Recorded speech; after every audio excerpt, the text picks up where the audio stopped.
Something has shifted. And they felt it before you even said a word. Before we even pull a single card today, I want you to just sit with that for a moment. Because whoever this is for, and you already know who this is, they have been feeling the absence of your energy like a physical ache. Like a room that used to be warm and is now just quiet. And today, the cards have something very specific to say about what is happening on their end, what is happening in your energy field, and what is coming next. Stay with me. Because this one is going to hit. Welcome, welcome, welcome, beautiful souls. If you are here, you were guided here. I don't believe in accidents, and I certainly don't believe you stumbled across this video by chance.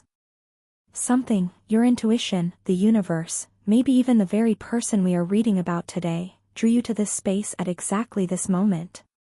So take a breath. Settle in. And know that whatever message is waiting for you in these cards, it is meant to reach you. This is a collective reading, which means I am speaking to a group of souls who share a similar energetic experience right now. Not every single word will apply to every single person watching, so as always, please take what resonates and gently leave behind what does not. Trust your gut. Your intuition is your most powerful compass, and it will tell you what belongs to you. Now, let's talk about what the energy feels like before we even get into the cards, because I am already picking up on something heavy and tender at the same time. There is a relationship here, romantic for most of you, though for some it may be a close friendship or even a family connection, and there has been a period of distance. A pulling away. And that pulling away? It came from you. You made a choice. Maybe it was a hard choice, maybe it was the only choice, but you chose yourself. You chose your peace. You stepped back, and in doing so, you reclaimed something that had been quietly slipping through your fingers for a long time. And they noticed. Oh, they noticed in a way they were not prepared for. Let's go into the cards now, because the first one that came out for this reading absolutely sets the tone for everything. The first card is called Your Face, and the moment I laid this card down, I felt this wave of longing. Not just sadness, longing. There is a difference, and it is important. Sadness is grief for what is lost. Longing is the ache of desire for something you believe could still exist, something you reach toward even when you cannot touch it. And that is exactly what this person is experiencing when they think of you. And they are thinking of you. Constantly. I want you to understand what that actually looks like on their end, because sometimes when we are in our own healing, when we are doing the inner work and reclaiming our power, we imagine that the other person has just moved on.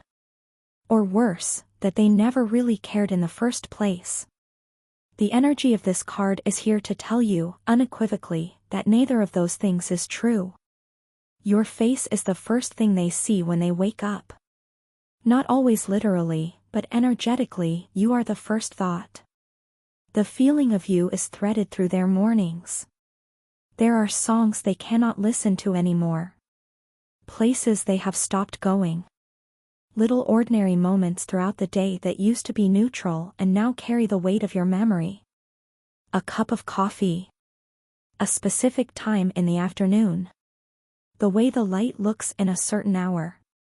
You have become woven into the fabric of their daily life in a way they did not fully appreciate until you were no longer present in it. I am hearing something like, I didn't know how much of my life was built around you until I had to face it without you. That is the message coming through with this card. Not dramatic declarations, just a very quiet, very honest reckoning with how deeply you mattered. How deeply you still matter. For some of you, this person has been going back and look at old photos. Old messages. Old memories. There is a nostalgia here that borders on grief. They are not just missing the idea of you, they are missing the specific, irreplaceable, one-of-a-kind version of you that only they got to know. The inside jokes. The comfortable silences. The way you laughed at something only the two of you found funny. They are holding all of that right now like something precious they are terrified of dropping. And the reason this card is called your face, your essence, your presence, your energy, is because it is not about idealization. This is not them putting you on a pedestal and falling in love with a fantasy. This is them missing the real you. The flawed, beautiful, complicated, magnificent real you.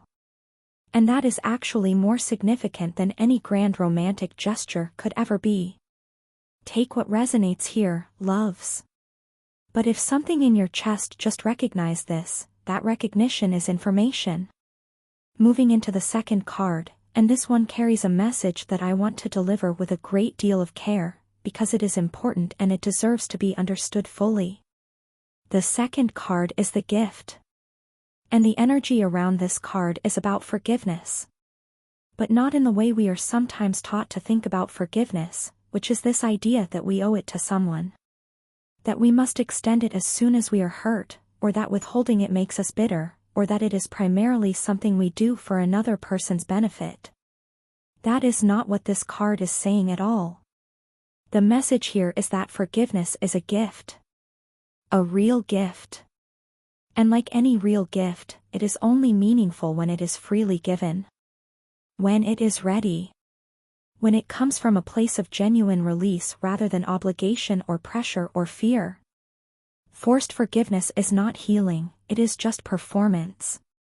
And your soul is done performing. For many of you, this person has done or said things that caused real pain. And you have been in that complicated interior space of trying to figure out what forgiveness even means when someone has hurt you deeply. Does it mean excusing what they did? Does it mean letting them back in? Does it mean pretending it did not happen? The answer to all of those questions is no. Forgiveness, in its truest spiritual sense, is about releasing the grip that the wound has on you. It is not absolution for them, it is freedom for you. And the cards are showing me that for some of you, that freedom is starting to arrive. Not because you have decided to overlook what happened, but because you have done the inner work. You have sat with the hurt. You have let yourself feel it instead of running from it. You have honored your own experience. And from that place of honoring yourself, something is beginning to soften. But here is what I want to be very clear about: if you are not there yet, that is completely valid and spiritually appropriate. There is no timeline on genuine healing. Anyone or anything that has been pressuring you to forgive before you are ready has been asking you to skip a step that your soul actually needs. The gift of forgiveness has your name on it as the recipient first. You extend it outward when you are genuinely moved to do so, and not a single moment before. If this person is hoping for your forgiveness, this card is telling them, and through you, I am passing along this message, that patience is required. Not manipulation. Not pressure. Not grand gestures designed to accelerate your process. Patience. Respect. And the understanding that whether you forgive or not is entirely your decision to make in your own time. The third card that came out is the awakening. And this one is significant. Very significant. Because what I am seeing here is a moment of clarity that has arrived for this person, and it is the kind of clarity that tends to come only after a real shaking. After something cracks open and the light gets in through the broken places. Painful. Disorienting. And ultimately, deeply liberating, but not in the comfortable way. In the way that truth tends to be liberating, which is that it frees you even as it costs you something. They have woken up. Something in the dynamic, something in their own patterns, something in themselves, it has become visible to them in a way it was not before. And from what I am picking up energetically, a large part of that awakening has been catalyzed by losing you. By the experience of you stepping back and them suddenly having to stand in the space where you used to be and look around and ask themselves, how did I get here? What did I do? What was I not seeing? I am receiving a channeled message here that feels like it comes directly from this person's inner world, and I want to share it with you as gently and honestly as I can. It sounds something like, I kept waiting for you to come back to the way things were. And at some point I realized you were not going to. Not because you stopped caring, but because you started caring about yourself more than you cared about keeping the peace. And when I saw that, really saw it, I understood something I had been avoiding. That I had been taking your steadiness for granted. That I had been leaning on your light without ever tending to it.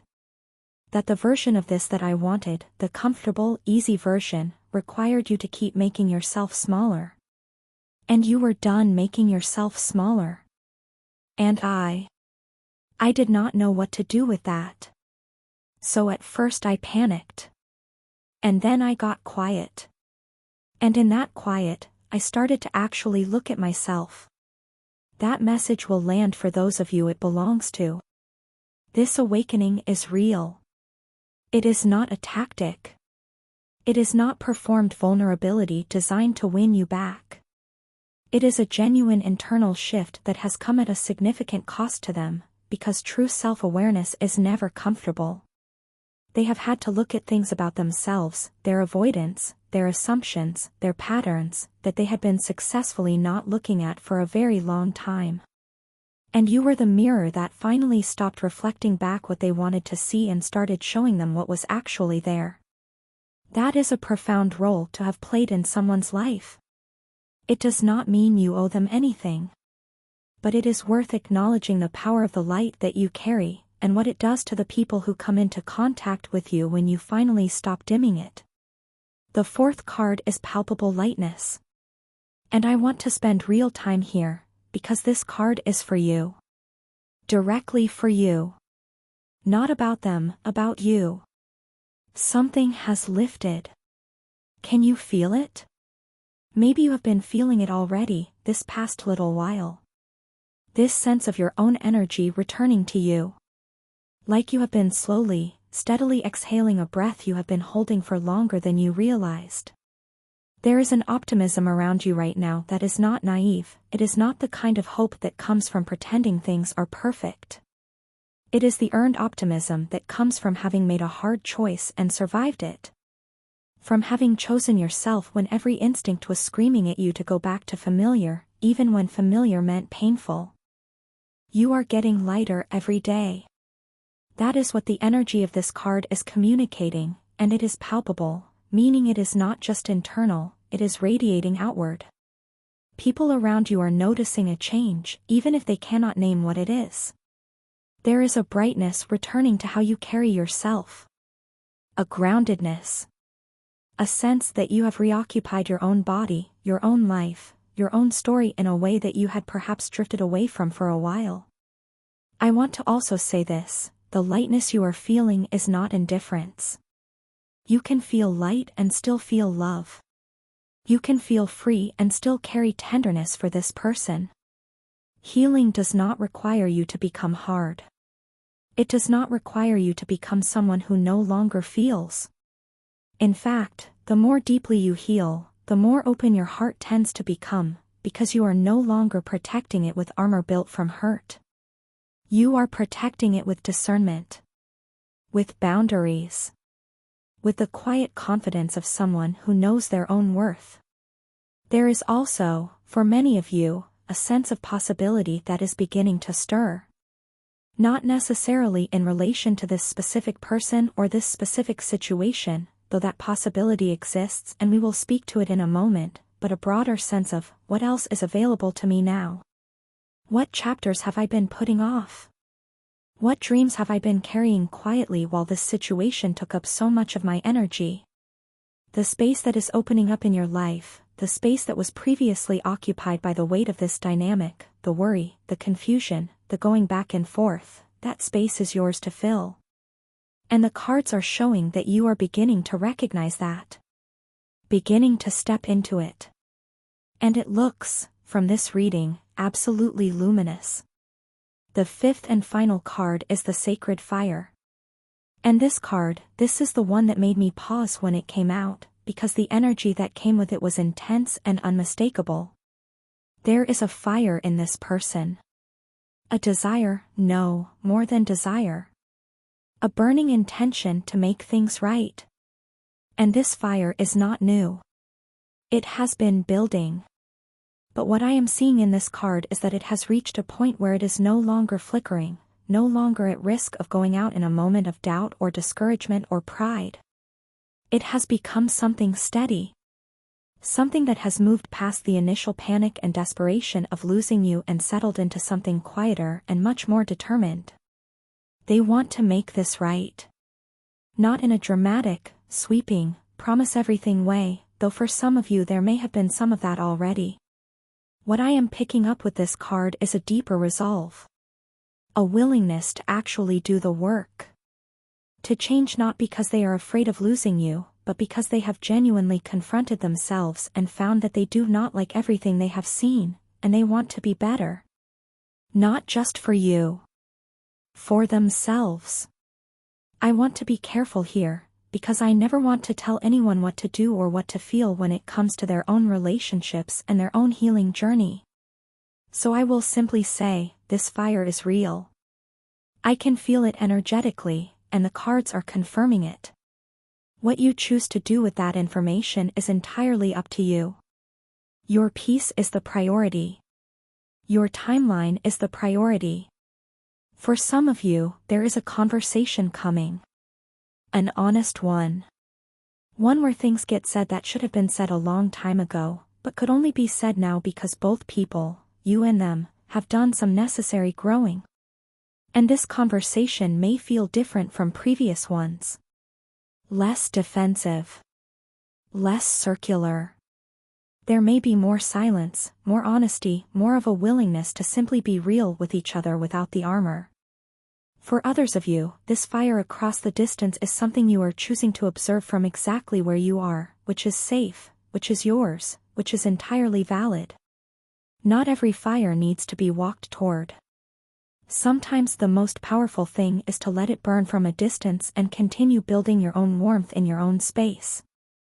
But I will tell you what the cards are clear about, this person's intentions toward you are genuine. Whatever they do or do not do with those intentions, that is still to be determined.